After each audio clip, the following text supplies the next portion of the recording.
નમસ્કાર, હું Rinku Prajapati public India ન્યૂઝમાં આપનું સ્વાગત કરું છું। શરૂઆત કરીએ આજના સમાચારની। બોરસદમાં પતંગ ચગાવવા મુદ્દે બે જૂથ વચ્ચે તલવારને લાકડીથી હુમલો, 2 ઘાયલ।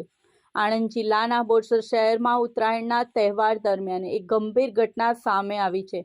નારાયણનગર વિસ્તારમાં પતંગ ચગાવવાની સામાન્ય બાબતે બે જૂથો વચ્ચે થયેલી તકરારે ઉગ્ર સ્વરૂપ ધારણ કર્યું હતું।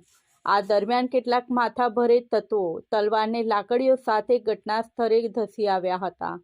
હિંસક અથડામણમાં પરિણમેલી આ ઘટનામાં 2 વ્યક્તિઓને સામાન્ય ઈજાઓ થવા પામી છે। ઘટનાની જાણ થતાં સ્થાનિક પોલીસ કાફલો તાત્કાલિક ઘટના સ્થળે પહોંચી ગયો હતો અને પરિસ્થિતિને કાબૂમાં લીધી હતી।